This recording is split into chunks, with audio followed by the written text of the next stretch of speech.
जो बच्चे इस क्लास को अटेंड किए थे उसका कितना जबरदस्त रिस्पांस रहा है वो उन लोगों को पता है। जैसे मनस्वी बैठी हैं, कुछ बेनिफिट मिला था? कितना मिला होगा? भरपूर। तो कुल मिलाकर के ये है कि आप इसको जितनी ज्यादा बार पढ़ोगे, लास्ट ईयर में जो लोग थे उनको मैंने कहा था कि जब तक आप 3 बार 4 बार 5 बार नहीं पढ़ोगे तब तक ये आपको बहुत अच्छा रिस्पांस नहीं देगा। तो अब समस्या ये है कि ये किनको किनको बेनिफिट पहुंचाएगा। तो ये ऐसे बच्चों को बेनिफिट पहुंचाएगा जिन बच्चों की कंडीशन ये है कि वो मैथ्स की वर्ड प्रॉब्लम सॉल्व नहीं कर पाते हैं, मैथ्स की वर्ड प्रॉब्लम को पढ़ते हैं लेकिन उनको समझ में ही नहीं आता है कि इस क्वेश्चन में क्या कहा जा रहा है, क्वेश्चन की मीनिंग क्या है और इससे हम कैसे इक्वेशंस को बनाएं। एक तो इनको सबसे जबरदस्त फायदा मिलेगा।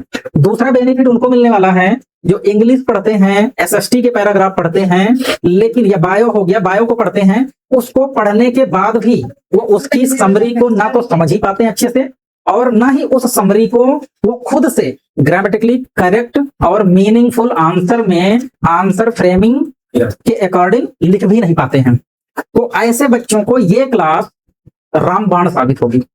मतलब आपका इस क्लास से क्या क्या पोर्शन सुधरेगा। पहला क्या इंप्रूवमेंट होगा कि आपके मैथ्स की वर्ड प्रॉब्लम आपको समझ में आने लगेगी।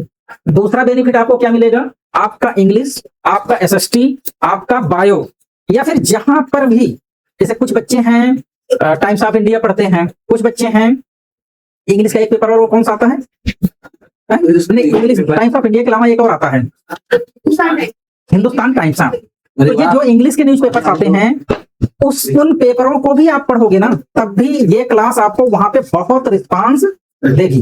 तो जिन बच्चों का टारगेट है मैं इन फ्यूचर नीट क्वालिफाई करूं, जिन बच्चों का टारगेट है मेरा जेई क्वालिफाई हो, जिन बच्चों का टारगेट है कि मैं आईएएस आईपीएस या बड़े लेवल पर जाऊंगा, तो उन सबको एक बात बहुत अच्छे से समझनी होगी और वो क्या है कि आपको लैंग्वेज पे बहुत अच्छी पकड़ रखनी होगी। अगर आपकी लैंग्वेज पे पकड़ नहीं है तो आप किसी भी बड़े एग्जाम को क्वालिफाई नहीं कर पाओगे। क्यों? क्योंकि केमिस्ट्री में भी वर्ड प्रॉब्लम है, फिजिक्स में भी वर्ड प्रॉब्लम है और मैथ में भी वर्ड प्रॉब्लम्स हैं और अदर पार्ट पे आप जाते हो तो इंग्लिश का सेंटेंस कहां पर देखने को नहीं मिलता है, हर जगह मिलता है। इस सिंगल क्लास से मैं आपकी इन सारी समस्याओं को आने वाले 7 से 8 महीने में बिल्कुल खत्म कर देंगे, ये मेरा दावा है, एकदम खत्म हो जाएगी।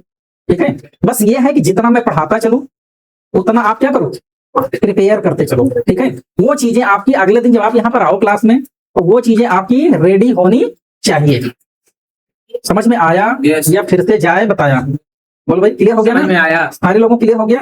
तो चलो फिर हम इसकी स्टार्टिंग करते हैं और हम बिल्कुल बेसिक से स्टार्ट करेंगे। बेसिक का मतलब यह है वो आपको बिल्कुल सब कुछ पता है, सब कुछ जानते हो, लेकिन हम उससे जस्ट एक स्टेप पर आएंगे। तो ज्यादातर लोगों को क्या है कि हम ओरल बता देते हैं, हम लिखेंगे नहीं।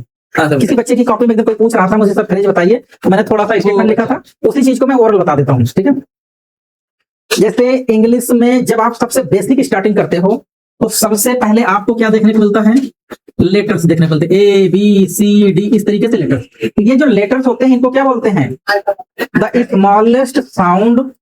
मतलब ये ऐसे स्मॉलेस्ट साउंड होते हैं जिसको किसी भी हेल्प की जरूरत नहीं पड़ती, मतलब बिना किसी हेल्प के जिसको हम प्रोनाउंसिएट कर ले जाते हैं, वो क्या है, letters. Alphabet, set of letters, set of letters हम क्या बोलेंगे, अल्फाबेट बोलेंगे। अब दूसरी चीज, जब आपको क्या क्या पता चल गया, लेटर्स, अल्फाबेट। अब इसके बाद जब आपको अल्फाबेट्स का आइडिया लग गया तो वहां से 2 चीजों का कंफर्मेशन आना शुरू हो जाता है। उस अल्फाबेट में 2 चीजें होती हैं हिडन, एक को बोलते हो वॉवेल्स और दूसरे को हम क्या बोलते हैं, कॉन्सोनेंट। तो वॉवेल्स हमारे पास कितने हैं सब जानते हो, कितने हैं, 5। कौन कौन, ए ई आई ओ यू। कॉन्सोनेंट बाकी बचे हुए 21 हो गए। अब यहाँ पर समस्या ये है कि ये जो आपके वॉवेल्स कॉन्सोनेंट हैं इनकी हेल्प से आप सबसे पहला स्टेप जो लेते हो वो होता है वर्ड्स बनाना। जैसे आपने PEN लिख दिया, पेन हो गया, BOOK लिख दिए तो बुक हो गई, COPY लिख दिए तो कॉपी हो गई। ऐसा ही तो करते हो, वर्ड हो गया। वर्ड के बाद आपको हमने बताया था एक दिन और सिलेबल होता है। सिलेबल मतलब मोनो सिलेबल, डाई सिलेबल और ट्राई सिलेबल। तो मोनोटाइप मतलब जिसका प्रोनाउंसिएशन एक बार में हो जाए, जैसे बुक, पेन, कॉपी, ये क्या है, मोनोसिलेबल। डाई का मतलब जैसे कहते हैं वेलकम, चाइल्ड फूड। तो ये इनके प्रोनाउंसिएशन कितनी बार में करने पड़ रहे हैं, 2 बार में। तो ये क्या हो गए, डाई सिलेबल हो गए। ऐसे ही क्या होता है ट्राइस लेवल। तो ट्राइस लेवल का मतलब क्या हो गया, जिसके प्रोनाउंसिएशन 3 बार में हम जैसे कहते हो कॉन्सोनेंट, तो इसके प्रोनाउंसिएट करने में आपको कितनी बार ब्रेक होना पड़ा। अब इसके बाद हम लोग क्या देखते हैं ट्राइस लेवल के बाद फ्रेज। फ्रेज का भी एग्जांपल हमने दिया था, जैसे आपने कहा all the student of my class, ये कंप्लीट मीनिंग तो रख रहा है लेकिन इसके पास ना तो सब्जेक्ट है और ना ही वर्ब है, ठीक है, ना सब्जेक्ट है ना वर्ब है, दोनों नहीं है, ठीक है। इसके बाद आपको क्या बताया गया था क्लास, क्लास के बाद सेंटेंस, लेकिन वो प्रोसेस दूसरी है, जब हम ग्रामर पढ़ाएंगे तो वो कराएंगे। अभी हम सीधे पे आएंगे किस पे, प्रोनाउंसिएशन पे, ठीक है। चलो आप देखो, जैसे आपने एक वॉवेल, देखो हम आज डिस्कशन किस पे करने चल रहे हैं, बोलो जी, प्रोनाउंसिएशन। तो प्रोनाउंसिएशन में जैसे हमारे पास वॉवेल कितने हैं, अभी सबसे पहले मिनी का देखेंगे, ए ई आई ओ और क्या यू, ये हमारे वॉवेल्स हो गए। आज हम देखेंगे कि ए कितनी मीनिंग रखता है, ए है ना। तो चलो इनका एग्जाम्पल जैसे बोलो, आपने ऐसे ले लो, नाम ले लो, ज्यादा बढ़िया है। जैसे आपने लिखा अंकित, जैसे आपने क्या लिखा अंकित, आपने लिख लिया अजय, अमित, ठीक है। तो इसका मतलब ये पता चल गया कि ए के कितने प्रोनाउंसिएशन हो रहे हैं यहाँ पे। छोटा आ भी होता है, बड़ा आ का जरा कोई बताओ। आनंद, जैसे आपने कहा आफ्टर, ठीक है, और जैसे आपने कहा वार, लेटर्स यहाँ पर क्या है ए ही, लेकिन मात्रा क्या क्या दे रहा है अलग अलग। ए का जरा बताना, तो जैसे हो गया रेट, RAT, रेट हो गया, हाँ डेट हो गया, और बताओ सोचो सोचो, रेट है, डेट है, और क्या है SAY, से हो गया। चलो 2-3 बहुत हैं। आय का जरा बताओ, जैसे आपने लिखा रेट, आपने लिखा बैट, आपने लिखा कैट, आपने लिखा मैट, आपने लिखा फैट। इस तरीके से ये क्या हो गए, आय हो गए। ए आ, जैसे आपने कहा मे अर, और आपने कहा के अर, आपने कहा डे अर, ठीक है। बड़ा आम, अब जब देखो, तो अगर ए अकेला है तो ये कितनी मीनिंग दिया आपको, छोटा आ भी, बड़ा आ भी, ए भी, है भी, और ए आ भी। समझ में नहीं आया। अब ये बताओ कितने लोग इसमें ऐसे हैं जो ये पहली बार पढ़ रहे हैं, ठीक है। नहीं पढ़े सर, नहीं, वो पिछले साल पढ़ चुकी हैं, जो पुराने बच्चे तो पढ़ चुके हैं, ठीक है। अब अगर ए आ गया, ठीक है भाई, अगर ए आ गया तो ए में जैसे क्या कहते हो, बाजार, BAZAAR, या BAA, बा का मतलब क्या होता है, लुधियाना। ए का AI में बताओ, AI मतलब एयर ना भाई, क्या कह सकते हो AI, जैसे आप लिख सकते हो गेन, पेन, क्या लिख सकते हो मेन, AIM, ए आ का बताओ।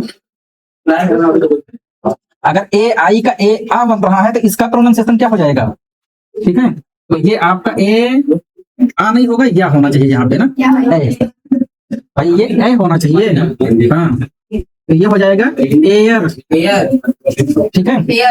फिर क्या हो जाएगा फेयर, फिर क्या चीज ऐड ही तो दिखाना है। तो इस तरीके से आपको क्या करना है, बचे हुए 4-5 बनाते चले जाना। ए ओ का बताओ, ए ओ का क्या हो जाएगा, एओर्टा, जैसे AORTA, और क्या हो सकता है, एवरिस्ट, AORIST, ठीक है। चलो AU का बताइएगा, ऑथर, फिर क्या लिख सकते हो, डॉटर, ठीक है। अब इसका बताइएगा, जैसे ये क्या हो जाएगा, पे, फिर क्या कह सकते हो, डे, स्टे। समझ में आया या फिर से जानता आया?